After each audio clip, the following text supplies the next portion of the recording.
considéré dans une certaine mesure comme étant le rempart de sécurité d'Hillary Clinton contre une éventuelle brèche qui permettrait à Donald Trump de voir ou d'entrevoir une issue vers la Maison-Blanche, un moyen pour lui de se rendre plus menaçant qu'il ne l'est déjà face aux démocrates. Et c'est pour cela que certaines des volontaires que nous avons suivis aujourd'hui, qui continuent de battre le pavé jusqu'à la dernière minute, et notamment dans ces fameuses banlieues de Philadelphie, le font dans une certaine mesure avec la peur au ventre qui les motive plus que lors des dernières élections, car le spectre d'un Donald Trump président est presque devenu une réalité au fur et à mesure que l'écart s'est resserré entre la candidate pour laquelle ces personnes font campagne et Donald Trump, le rival républicain. Pourquoi ces banlieues de Philadelphie? Eh bien parce que les grandes villes de Pennsylvanie, Pittsburgh, Philadelphie sont généralement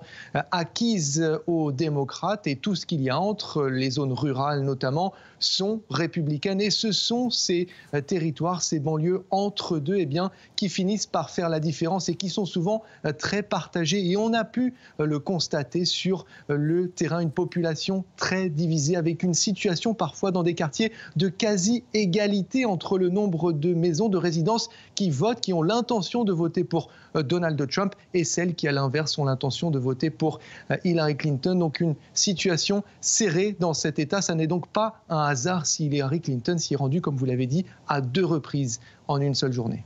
Donc ça, c'est pour Hillary Clinton. Parlons de Donald Trump à présent, encore plus que son adversaire démocrate. Il a vraiment sillonné le pays, multiplié les meetings ces derniers jours, ces dernières heures. Et on peut dire qu'il fait vraiment feu de tout bois.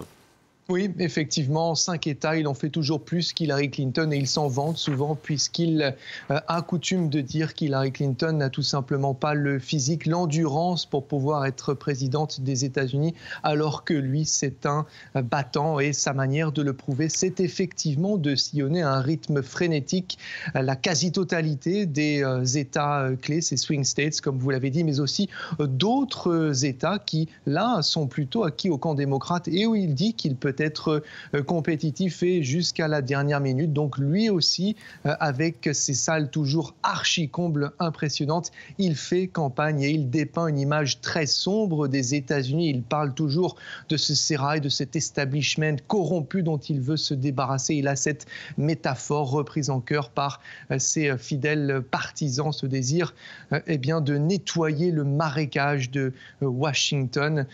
Mais également, il parle d'un système toujours truqué, lui aussi corrompu, tout comme Hillary Clinton. Et dans une certaine mesure, il laisse entrevoir, et ça c'est nouveau pour lui, une éventuelle défaite qu'il met encore une fois sur le compte de ce système truqué. Un Donald Trump donc combatif, mais qui sait que eh bien, ses chances sont tout de même moindres face à Hillary Clinton, même si l'écart s'est resserré. La voie vers la Maison-Blanche pour Donald Trump est tout de même toujours assez compliquée à ce stade. Il mise sur d'énormes surprises, et il y en a eu tout au long de cette campagne. Pourquoi pas, par exemple, un réservoir énorme de voix Donald Trump, insoupçonné, des quantités importantes de gens qui n'auraient pas avoué jusqu'ici qu'elles vont effectivement ce mardi 8 novembre voter pour Donald Trump et ainsi faire basculer les choses en sa faveur.